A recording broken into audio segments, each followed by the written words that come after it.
नवरात्रि का व्रत समापन की ओर है और माताओं बहनों ने बहुत अच्छी तरह से माता रानी की पूजा करके उनका आशीर्वाद अवश्य ही प्राप्त किया होगा।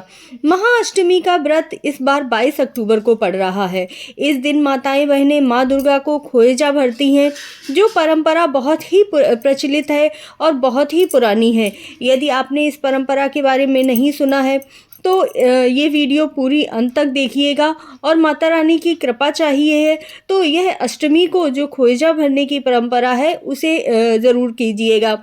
तो यदि आपने पूरा व्रत नहीं किया है तो आप खोएजा भर सकते हैं या नहीं, या फिर आपको किस तरह से इस विधि को पूर्ण करना है और क्या क्या नियम है, इसके बारे में जानने के लिए वीडियो को अंत तक देखिएगा। आपको वीडियो पसंद आए इसीलिए आप मेरे चैनल को सब्सक्राइब ज़रूर कर लीजिएगा और जो भी माता रानी का मंत्र आपको पसंद हो वो मंत्र अवश्य कमेंट में लिखिएगा।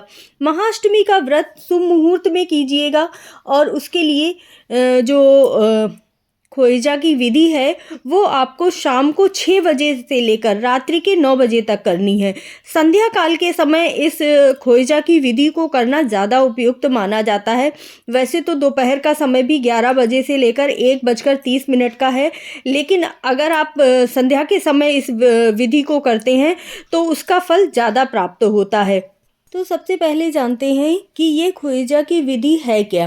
जब बेटियों को विदा किया जाता है तो उनके आंचल में या फिर जो हमारे यहाँ तो लकड़ियों का सूप बनाया जाता है एक विशेष लकड़ी से, उस सूप में रखकर थोड़े से चावल, मुट्ठी भर चावल, हल्दी की 5 गांठें, दूब के तिनके और चांदी के सिक्के आदि रखे जाते थे और उनमें से ही थोड़ा सा सामान निकालकर बेटी माता को वापस देती थी और वो जो सामान होता था तो घर में ले जाया जाता था, जिससे कि कहा जाता था कि माता अन्नपूर्णा की और माता लक्ष्मी की बेटी की ससुराल में भी उतनी ही कृपा होती है जितनी कि मायके में बस रही होती है और माता रानी हमेशा ही अन्न से, धन से ससुराल को पूर्ण रखती हैं।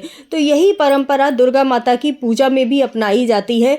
इस दिन आप माता रानी को खोएजा किस तरह से अर्पित करेंगे उसकी विधि में बता रही हूँ। तो ये भी जान लीजिए कि ये व्रत ज़रूरी नहीं है कि आपने पूरा व्रत किया हो तभी आप कर सकते हैं। आपने पूरा व्रत नहीं किया है, सिर्फ पहला और अष्टमी का व्रत रखा है, तब भी आप इस खोएजा के नियम को अपना सकते हैं और माता रानी को ये सारी चीज़ें अर्पित कर सकते हैं। तो सबसे पहले तो नोट कर लीजिए कि आपको माता रानी को क्या क्या चीज़ें इसमें अर्पित करनी है।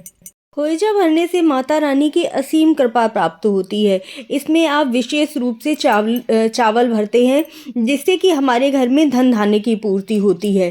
पान, सुपारी, हल्दी, दूब, मिठाई, जो भी मिठाई आप देना चाहें वो दे सकते हैं और विशेष रूप से श्रृंगार का सामान, जो भी श्रृंगार का सामान आप दान करना चाहते हैं वह श्रृंगार का सामान अवश्य रख लीजिएगा, जिसमें चूड़ी का, चुनरी, बिछिया और सिंदूर, आलता, इनका विशेष महत्व होता है। यह सारी चीज़ें भी आपको एक लाल कपड़े में पोटली में बांधनी है। जिस तरह से सुहाग का सामान हमारे सुहाग को अमर करता है, उसी तरह से हल्दी की जो 5 गांठें रखी जाती हैं वो हमारे वंश में वृद्धि करने वाली होती हैं।